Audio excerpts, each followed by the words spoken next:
우리들 교회 주일 오전 설교 말씀입니다. 그 레위기라는 책의 전체적인 흐름을 보면 25장에서 그 영광스러운 희년이 선언되잖아요. 종으로 팔렸던 사람들이 자유를 얻고 또 잃어버렸던 땅을 다 되찾는 완벽한 리셋인 거죠. 진짜 거기서 책이 딱 끝나면 완벽한 해피엔딩일 텐데요. 그렇죠. 그런데 굳이 그 마지막 27장에 와서 서원이나 헌물, 또 초태생, 11조 같은 복잡한 규례들을 다시 길게 나열하시거든요. 그러니까 마치 해피엔딩 뒤에 숨겨진 까다로운 계약서의 그 작은 글씨를 다시 읽으라고 하는 기분이 들 수밖에 없겠네요. 네, 그래서 많은 분들이 오해를 하시는 지점이기도 합니다. 맞아요. 오늘 설교하실 때 레위기의 이 구조적인 특징을 짚어주셨잖아요. 빚을 다 갚아주신 줄 알았는데 왜 굳이 헌신과 11조의 짐을 다시 지우시나 하는 의문이 살짝 들었거든요. 표면적인 그 항목들만 보면 그렇게 오해하기가 참 쉽습니다. 하지만 여기서 우리가 시각을 완전히 바꿔야 하거든요.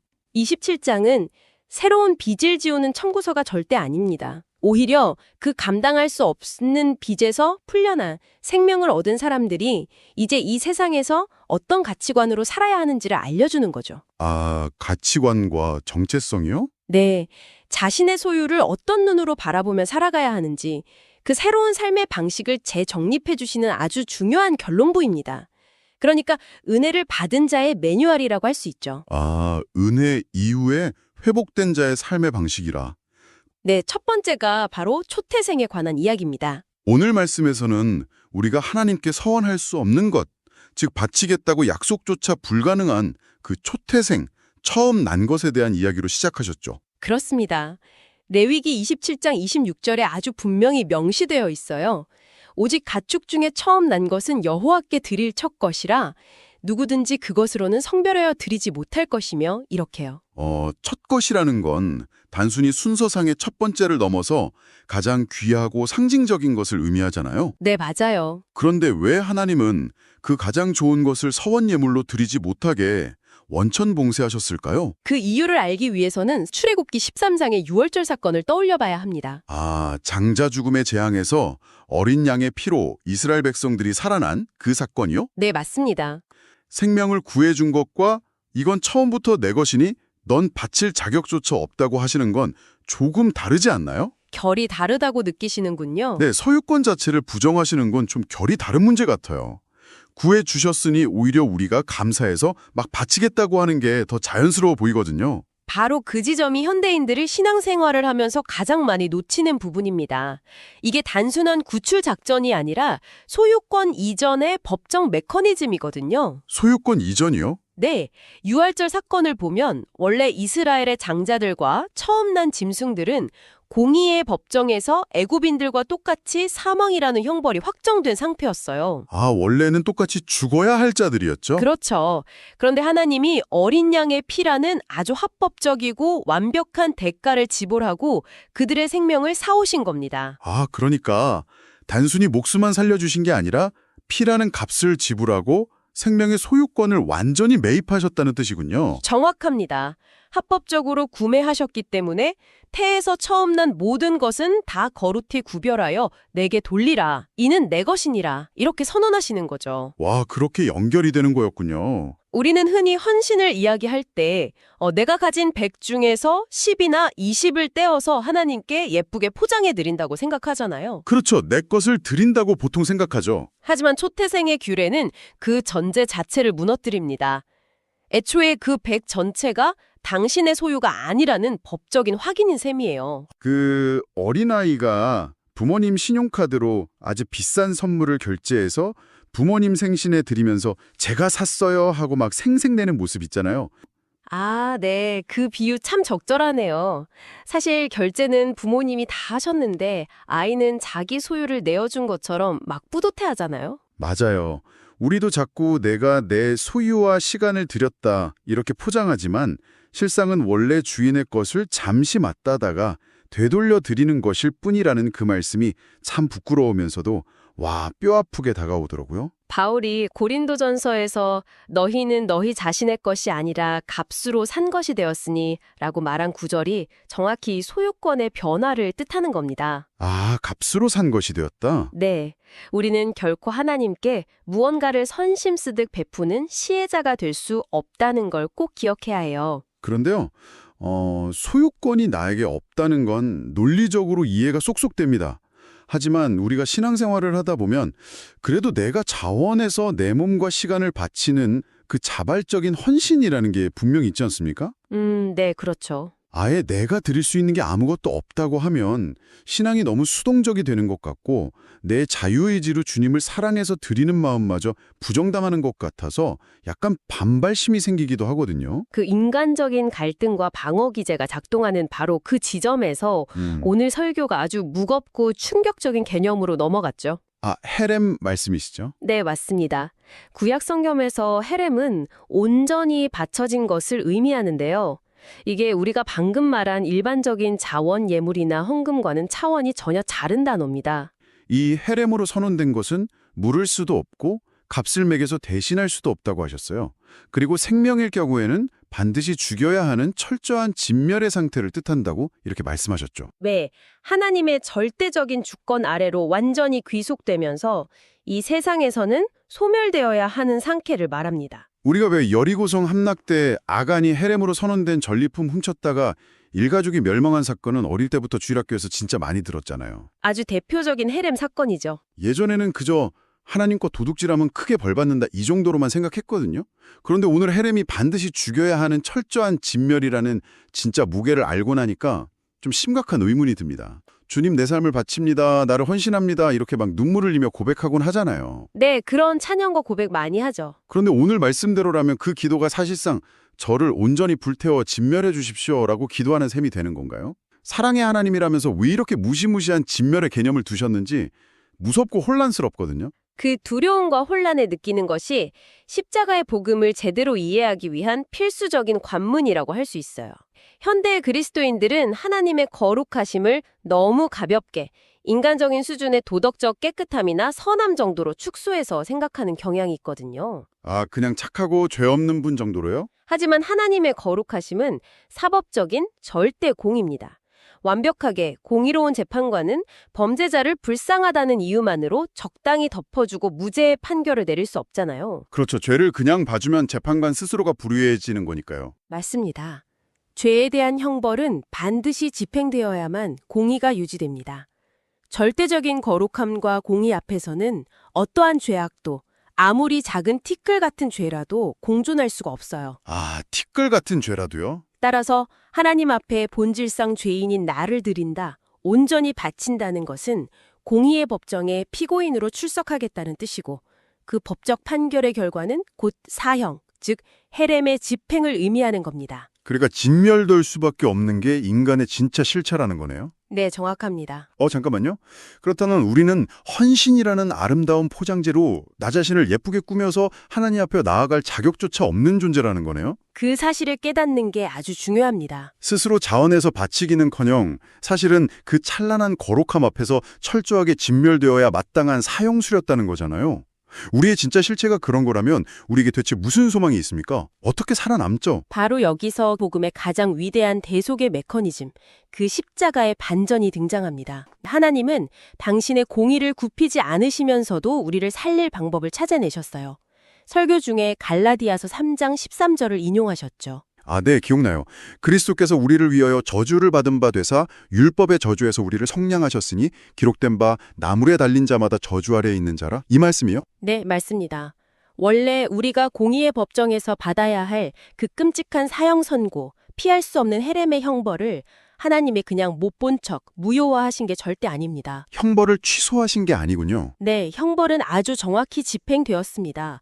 단지 그 집행 대상이 우리가 아니라 예수 그리스도께서 십자가라는 나무에 달려 우리를 대신해 완벽한 헤렘이 되어주신 거죠. 맞아야 할 진멸의 불덩이를 고스란히 다 받아내신 사건. 그게 바로 십자가입니다. 와, 죄를 대충 눈 감아 주신 게 아니었네요. 누군가는 반드시 그 거룩함 앞에서 헤렘으로 진멸되어야만 했는데 흠 없으신 예수님이 내 자리에 들어가셔서 대신 불태워지셨다는 거군요. 그렇습니다. 내 몫의 형벌이 십자가에서 이미 완벽하게 집행되었기 때문에 우리는 더 이상 진멸의 대상이 아니라 살아남은 자, 의롭다함을 얻은 자가 된 것이죠. 진짜 은혜네요. 상황이 이렇다면 우리가 하나님 앞에서 내가 주님을 위해 이만큼 수고했습니다. 내 시간과 물질을 이만큼 헌신했습니다. 라고 내세우는 것이 얼마나 앞뒤가 안 맞는 이야기인지 명확해지죠. 완전히 깨닫게 되네요. 사형수가 자기를 대신해 형장의 이슬로 사라진 분의 무덤 앞에서 내가 오늘 교도소 바닥 청소를 얼마나 열심히 했는지 아느냐라고 자랑할 수 없는 것과 같은 이치입니다. 와, 진짜 철저하게 깨지네요. 너희는 마땅히 진멸될 헤렘이었으나 내 은혜로 살아났다. 이 사실을 뼈저리게 인정하고 나면 이제 내게 남아있는 삶과 소유를 바라보는 관점 자체가 완전히 뒤집어질 수밖에 없겠습니다. 관점이 어떻게 달라질까요? 내 생명도 죽었다 살아난 주님의 것인데 내 통장에 있는 재물이라고 감히 내 것이라 주장할 수 있겠는가 하는 결론에 이르게 되니까요. 정확한 적용입니다. 여기서 아주 자연스럽게 오늘 말씀의 마지막을 장식했던 11조 이야기로 넘어가는 게 구조적으로 너무나 완벽하게 느껴졌어요. 네, 레위기 27장 30절 이하에 11조에 대한 규례가 등장하죠. 많은 분들이 이 11조를 단순한 구약의 율법이나 교회를 유지하기 위한 종교적인 세금 정도로 생각하며 부담스러워 하시거든요. 사실 솔직히 좀 부담스러운 게 사실이죠. 하지만 그 작동 방식을 자세히 들여다보면 세상의 세금과는 본질이 완전히 다릅니다. 오늘 설교 중에 그 레위기에 기록된 소나 양의 11조 방식을 아주 생생하게 묘사해 주셨잖아요. 네, 목자의 지팡이 아래로 지나가는 양들이요. 맞아요. 목자가 좁은 문에 서서 지팡이를 들고 있고 그 밑으로 양들이 한 마리씩 지나갈 때 무조건 10번째로 통과하는 양의 색을 칠해서 여호와의 성물로 구별하는 방식이에요. 아주 잘 기억하시네요. 그런데 여기서 제가 가장 이해가 안 가면서도 곰곰이 생각하게 만든 규칙이 하나 있었어요. 바로 우열을 가리거나 바꾸지 말라는 명령이었거든요. 그 규례가 11조라는 제도가 가진 영적 의미의 핵심을 찌르는 부분이죠. 왜 그 부분이 이상하게 느껴지셨나요? 보통 우리가 하나님께 제사를 드리거나 예물을 바칠 때는 흠없고 가장 좋은 것을 정성껏 골라서 드리라고 배우잖아요. 네, 보통 정성을 다해 최고의 것을 드리라고 하죠. 그런데 왜 11조에서만큼은 묻지도 따지지도 않고 기계적으로 10번째 지팡이 아래를 통과하는 양을 드리라고 하시는지 그 논리가 선뜻 납득이 안 갔어요. 만약 제가 목자라면 10번째로 지나가는 양이 막 다리를 심하게 절거나 병들고 비실비실한 녀석이면 이건 거룩한 하나님께 드리기엔 너무 민망하다. 차라리 9번째 지나갔던 튼튼한 놈으로 바꿀까? 할 수도 있고요. 반대로 내 목장에서 가장 털에 윤기가 흐르고 값비싼 최고급 양이 하필 10번째로 다가오면 쟤는 교배용으로 꼭 남겨둬야 하는데 11번째 양으로 대신 바쳐야겠다 하는 인간적인 계산과 갈등이 당연히 생기지 않겠습니까? 눈에 보이는 좋은 것을 취하고 나쁜 것을 버리려는 마음, 그렇게 바꾸고 싶다는 충동, 그것을 내 기준으로 판단하고 선별하려는 그 마음, 바로 그것이 아직도 우리가 이 소유의 진짜 주인이 나 자신이다 라고 착각하고 있다는 결정적인 증거입니다. 내 딴에는 하나님께 가장 좋은 것을 드리겠다는 기특한 마음인 줄 알았는데 그조차도 내가 주인이니까 좋은 건 아깝고 나쁜 건 드려도 된다고 내 맘대로 평가를 하고 있었다는 거군요. 맞습니다. 11조는 내 재산의 10%를 떼어서 국세청에 세금 내듯 바치는 행위가 아닙니다. 내 삶에 있는 모든 것, 내가 자랑스러워하는 눈부시고 잘난 부분도 반대로 남들에게 숨기고 싶고 초라하게 여기는 못난 부분조차도 전부 다 하나님이 내게 허락하신 것이며 그 모든 것의 소유권과 결정권이 전적으로 하나님께 있다는 절대적 항복의 선언인 거예요. 절대적 항복이요? 우열을 가리지 말라는 것은 내 소유를 평가하고 선택할 권한이 인간인 나에게 없음을 철저히 확인시키는 신앙의 훈련인 것이죠. 그러니까 가장 좋은 것을 드립니다라는 우리의 고백 밑바닥에도 이건 내 것인데 특별히 떼어드린다는 교만이 숨어 있을 수 있겠네요. 그럴 위험이 아주 다분하죠. 11조는 돈이나 물질의 액수 문제가 아니라 내 존재 자체의 주권에 대한 고백이었어요. 거기서 한 걸음 더 나아가서 이 지팡이 아래로 양을 통과시키는 이미지가 복음 안에서 어떻게 완성되는지를 추적해보면 정말 놀라운 은혜를 발견하게 됩니다. 아, 어떻게 연결되나요? 설교 중에 에스겔서 20절 37절 말씀을 연결하셨잖아요. 네, 막대기 아래로 지나가게 하신다는 말씀이요. 네, 하나님이 바벨론 포로로 잡혀가 망가질 대로 망가진 유다 백성들을 향해 내가 너희를 막대기 아래로 지나가게 하며 언약의 줄로 매려니와 라고 하십니다. 저는 사실 이 대목에서 마음이 착 뭉클했어요. 보통 막대기 아래로 지나간다고 하면 군대에서 검열을 받거나 잘못한 게 있어서 매를 맞고 심판을 받으려고 줄을 서는 무서운 이미지가 떠오르잖아요. 네, 충분히 그런 두려운 이미지를 연상할 수 있죠. 두려움에 떠는 백성들의 모습이 막 그려졌거든요. 하지만 본문의 의도는 정반대입니다. 요한복음 10장에서 예수님이 자신을 가리켜 나는 선한 목자라 라고 하셨죠. 네, 선한 목자요. 바벨론 포로 생활로 찢기고 병들고 볼품 없어진 백성들을 심판하시는 게 아닙니다. 목자가 지팡이를 들고 하나하나 세어가며 그 초라한 양들을 내치지 않으시고 너는 상처 입었지만 내 양이다. 너도 흙투성이지만 내 백성이다. 라고 부르시며 다시금 은혜의 언약 안으로 끌어안으시는 지극히 따뜻하고 감격적인 소유의 확인이에요. 아, 설교하실 때 목사님이 부모의 비유를 들어주신 게 딱 이 그림이었네요. 밖에서 흙투성이가 되어 놀다 돌아온 자식에게 너는 너무 더러우니까 내 자식 아니야. 집에 들어오지 마. 하고 문을 잠가버리는 부모는 세상에 없잖아요. 네, 절대 없죠. 오히려 어이구 이리 와라 하면 얼른 씻기고 밥을 먹이듯 말이죠. 우리가 남들보다 뭐 스펙이 뛰어나고 도덕적으로 흠결이 없고 영적인 상태가 훌륭해서 천국 백성이 된 게 아니라는 겁니다. 그게 바로 은혜죠. 네, 비실비실하고 흠집투성이인 우리조차도 쫓아내지 않으시고 선한 목자의 막대기 아래를 통과하게 하시며 너는 여정이 내 것이다. 가장 귀한 내 선물이다. 라고 선언해 주시는 그 품어주심의 은혜가 오늘 말씀 들으면서 정말 가슴 깊이 남았습니다. 바로 그것입니다. 레위기 27장의 전체 구조를 다시 보십시오. 빚을 다 갚은 사람에게 내미는 억울함 청구서가 아닙니다. 총구서가 아니었네요. 너희는 원래 공의의 법정에서 진멸될 헤렘이었으나 어린 양의 피, 곧 그리스도의 십자가 은혜로 살아났다.